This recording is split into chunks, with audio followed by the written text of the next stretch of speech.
use the squash, but it's next bright color and it's orange, so I don't want to take away from that color. So usually I'm just going to go and cut, and you can dice it up, you could do it sliced. I'm just going to go and dice because of the nature of it. It's super dense, so I'm just going to take my time to make sure that they're all cut evenly, because if it is an even cut, then it will cook evenly, right? So this will be my starch because it is a starchy vegetable. All right. And then after, I'll do my best to go and create it so that all of them are around the same size. Okay. So I am doing a nice squash. I can do rings. I could do anything I want. So once I get to the point where it's cut, that's when I put in my flavor. So think about now how you would like to eat this and how you would like someone to enjoy eating this, okay? So I'm gonna go and do a couple things. I've done squash with lemon juice and a little bit of rosemary. I've done squash with whatever, but your thing is now being creative, right? You have learned to use spices, you have learned to use herbs, so be creative with this. But the point of it is to enhance the squash, not to take away the flavor. So I'm not gonna add so much cinnamon that I taste cinnamon and I can't taste anything else. You understand what I'm saying? Okay. So I'm just gonna go and toss this with a little bit of brown sugar just to bring out the sweetness, okay? And I'm gonna put olive oil on this one instead, okay? So on it goes, and I'm gonna go and toss it, but it really is up to you. So I did something really neutral this time. So it's, once again, it's up to you what you want to go and do. Okay? I'm going to go and toss it with that and a little bit of salt. Whenever you're doing vegetables, the general rule is to add salt, not pepper, because it's so mild in taste. The pepper takes away from the flavor of the food. So I'm going to use a yellow sugar because I don't want it to take away from and make this brown. I want this yellow color to come out because it's nice and vibrant. Okay, so if God gave you a nice bright orange color, you want to go and keep it. Now, be careful with the amount of sugar because the sugar does burn, all right, and then it'll just turn everything black. So the amount of sugar should be not too much, okay? And that is up to you how much you want to add. And obviously, like I said, I've done it where I put like sage leaves over here, so maybe we can even do that.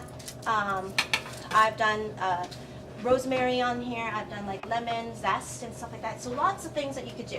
But once again, you're going to enhance it, and that's your choice. Now in it goes. I'm going to go and turn it on and get that going.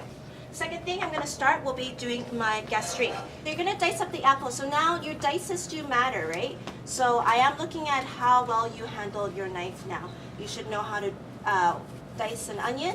You're going to learn how to dice apples. So you're going to be getting half an apple and you're going to dice it up. So we're going to make a gastrique.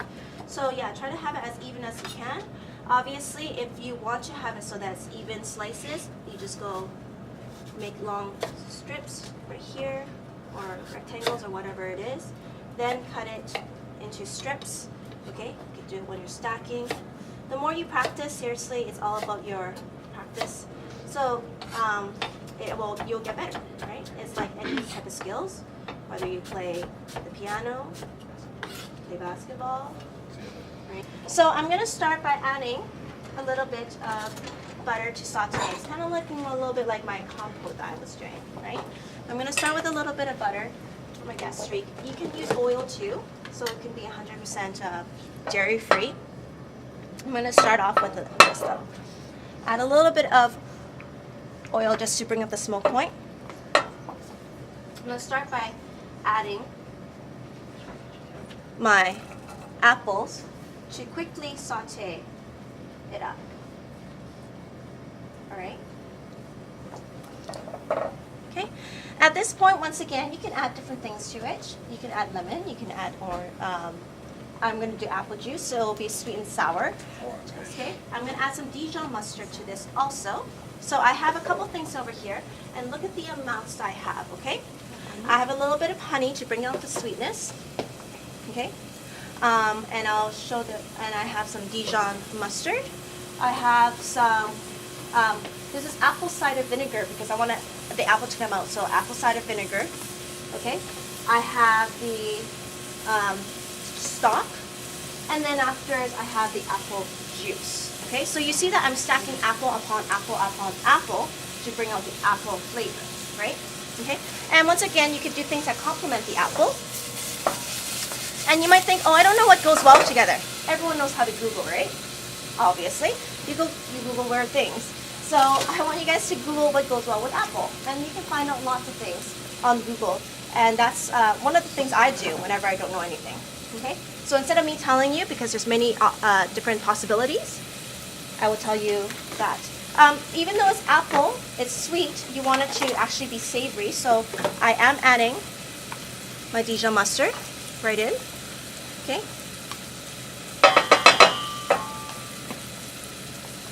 All right, and I don't want to waste it, so I'm going to go and add some liquid to it after. I'm going to add the honey, just to bring out some sweetness to my sauteed apple.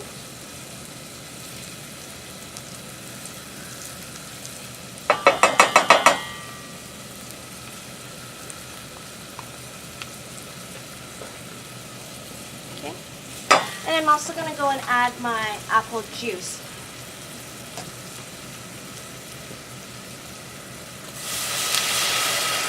I basically add enough apple juice just to kind of coat the bottom layer. All right, so if you can't see the amount right now, please come down. And you'll see that it is starting to just cover the bottom. And then I'm gonna just reduce this amount by half, okay?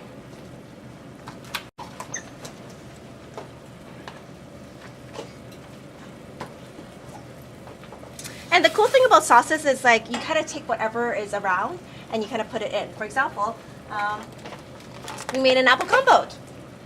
Yeah, it smells really good. So, and I was thinking, oh, why am I wasting it? And I'm gonna just put a little bit in.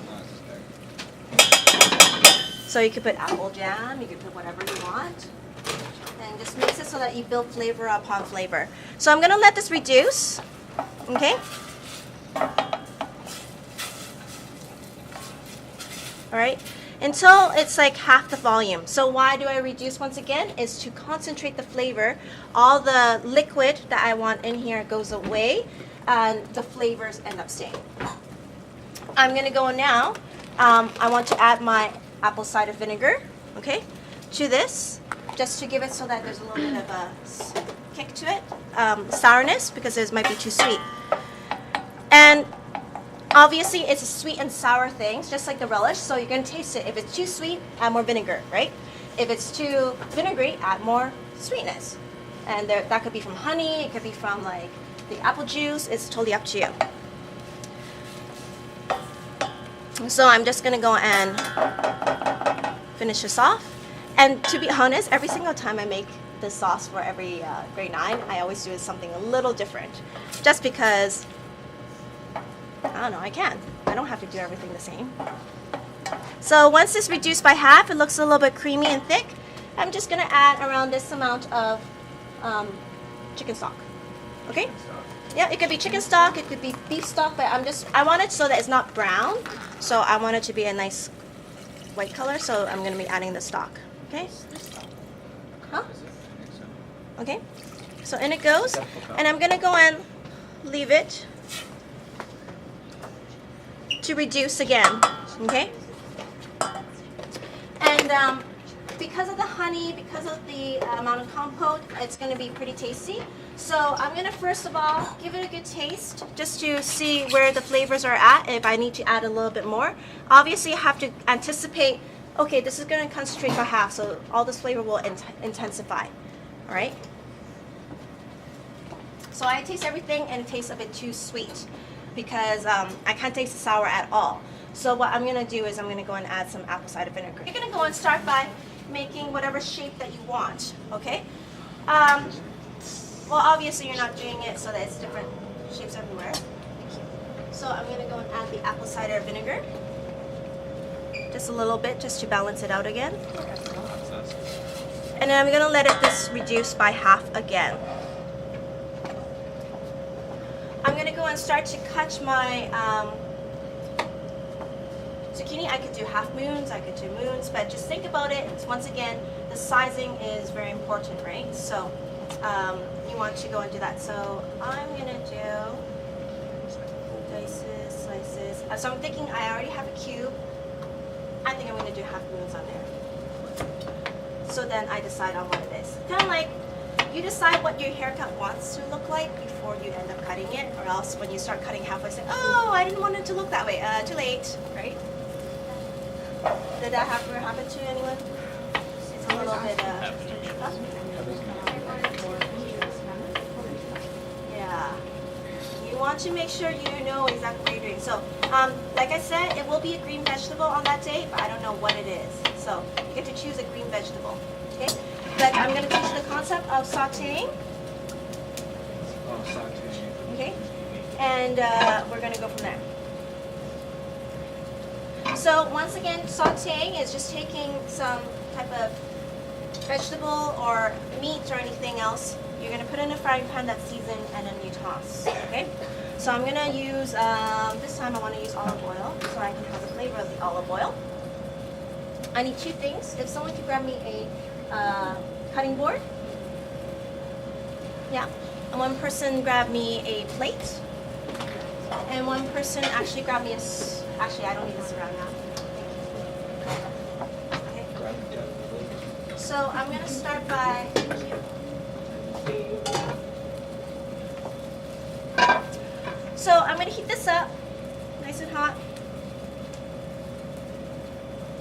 And then you're just going to go and add your oil. Okay.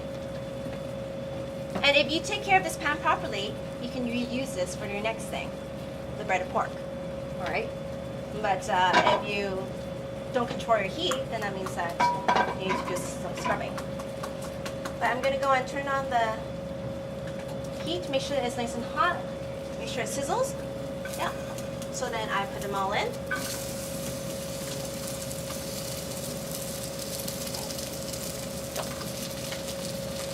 And then I'm just going to go and add a little bit of water. Because what I want to do is a lot different from what people think is that you don't want a lot of brown on here either. You want it to be bright colors, right? So you're going to toss it. No need for you to go and grab a wooden spoon and stir. You're beyond that now. You guys are going to go and take it to the edge. Okay? And it's all about the heat. So once you heat up the pan, take it to the edge and flick your wrist and you'll be able to catch it. Okay? Try that at home. It's a lot of fun, but the main thing is you just want to flip it once. See? Once and then put it down. Because the more you flip, it's not sitting in the pan cooking, right? So if it's starting to go brown, you want to add a little bit of water.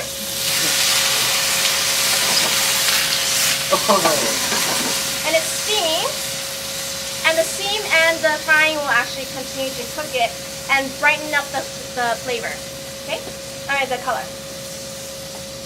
So once again, do a little flip. Put it down. I'm sorry, bad habit. And then you're going to go and add a little bit of water. You don't want all water, but steam helps it.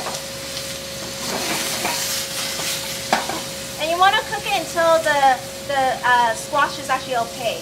Okay? If you're doing spinach, once it starts, or kale or anything else, once it starts to wilt, you will end up taking this and then you can turn off the heat. The residual heat will continue to cook it. Which, okay. I got things wrong. No. One more time.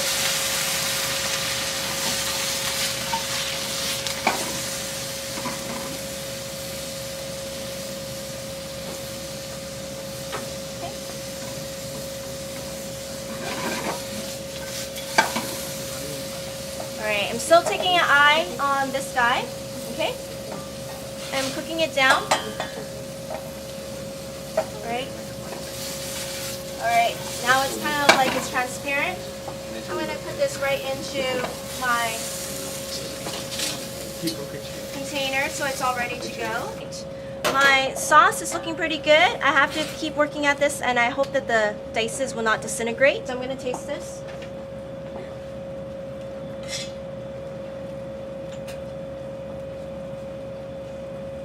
Once I taste the sauce is really good, okay, I taste the sweet, the sour, and it's more flavorful, I'm just gonna go and thicken this up with the slurry now.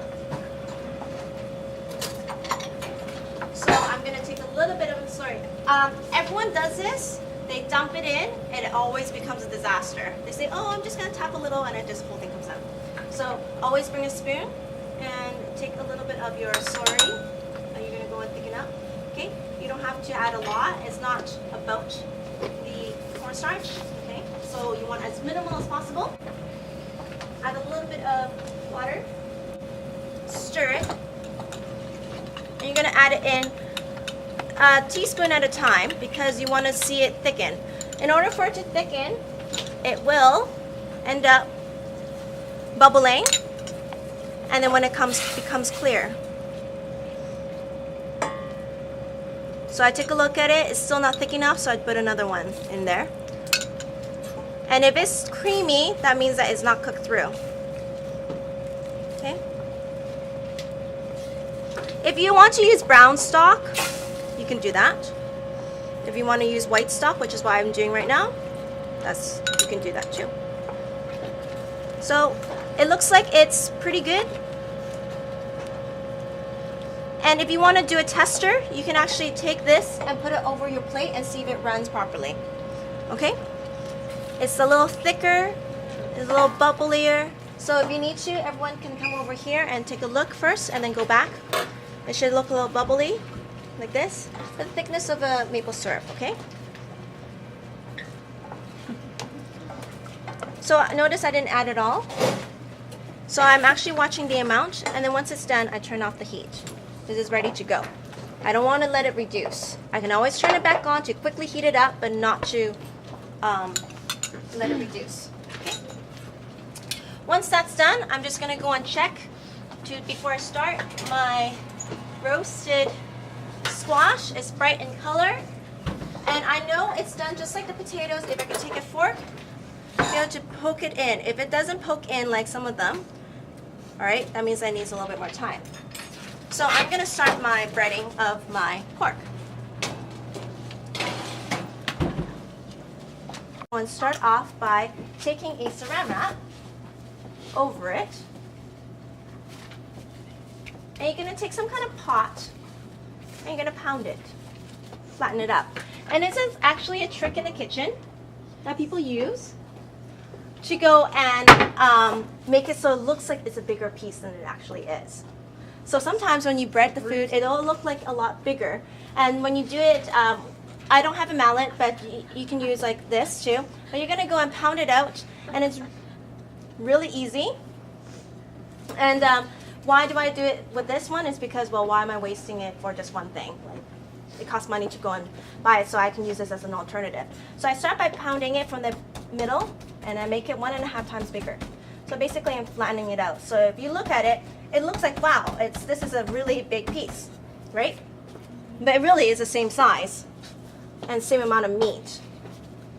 So a lot of people, by the way they cut it and the way that they end up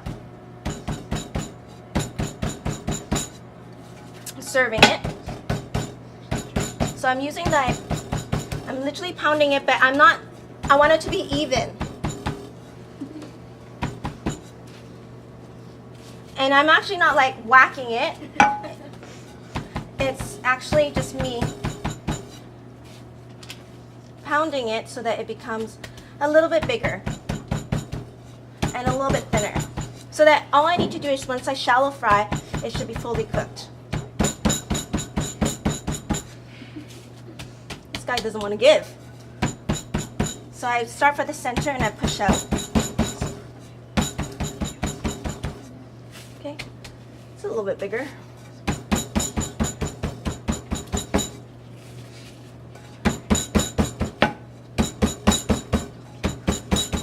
Once you got it so that it's a little bit bigger than what it's supposed to be, like 1.5 times, I can use these with my hand.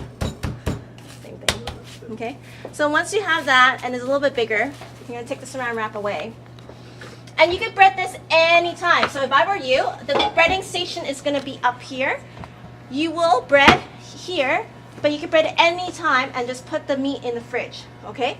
So if I were you, if the station's 3, come on up. All right, don't wait and waste your time. Then I'm gonna season, nice and high, and I'm just gonna sprinkle on top. So you guys have to learn how to season. Okay, just salt brings out flavor, and especially with meat, you want to do that. So you're gonna do that. Flip it over.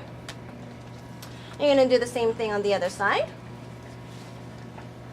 Okay, and I want to just basically kind of like coat every inch with a little bit of salt.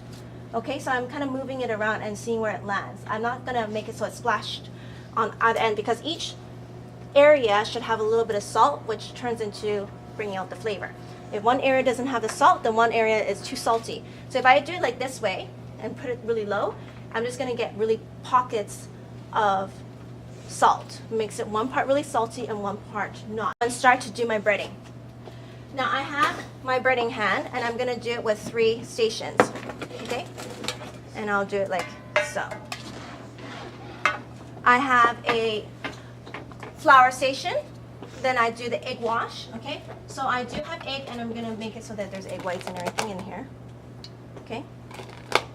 Egg wash is just basically egg. It could be egg yolk, egg white, or whole egg, all right? And then afterwards, all I do is I'm just gonna go and whisk it up. Okay, this is my binding for my coating afterwards. A lot of people season the flour, but I always find that I like to season the meat so that it's even. Okay, this is my dry hand. This is my wet hand. Make sure that you know which hand you're gonna use. Dry hand for dry things, and then wet hand for wet things. Only because when you're gonna go and cook this. Okay, so I'm just gonna wet my hand and I actually flip it.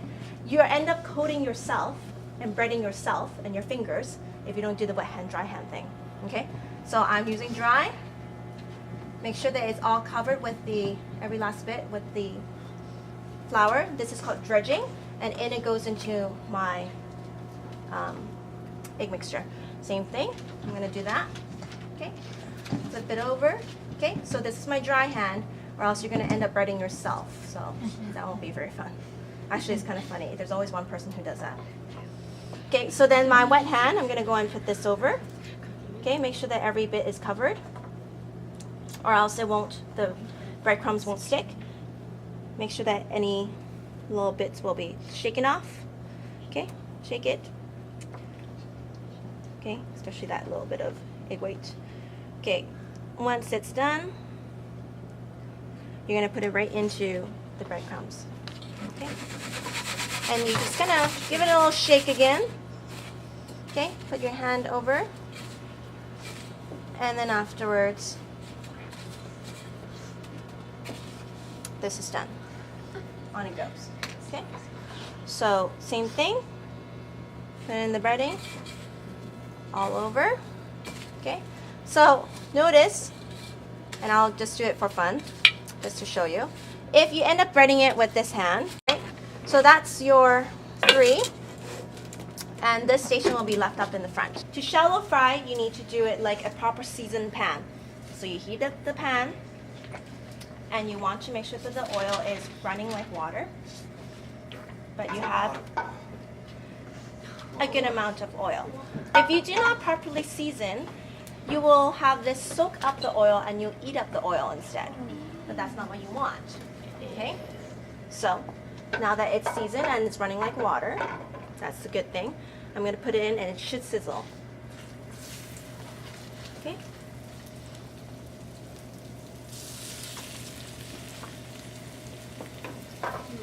Okay. And then I'm just gonna get a paper towel, which I don't have anymore in my station. Okay, so nice and high heat. I'm gonna start plating now.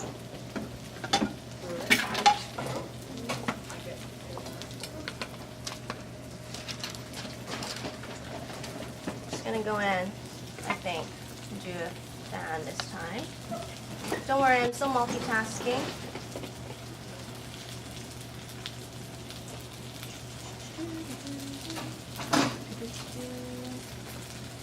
It's still warm. Okay, this looks like it's golden brown, so I flip it over to the other side nicely. Turn it down a little if I need to make it so that, once again, it's kind of like the Pomerose, if it's not swatted. Add a little bit more oil in there. Okay? I'm going to go and add some of my squash. I need to use a spoon. So everything I do is I need to go and make sure that it is the brightness of the color between the two. It's just so pretty, beautiful, right? And like colorful, and it makes you want to eat it, right? But if you make it all brown, it's not going to be very tasty. So once I have my bread edge pork, because it's so thin, I'm able to go and take it off, right? Both sides. Do you see how it looks so big? But you saw the pieces before, right? It was really small, okay? I would do it like golden brown like this, okay? Then I'm just gonna go and heat up my plate for a couple seconds. All right. And there's different ways I can actually plate this, so I'll show you different ways too. So once it's done for a couple seconds,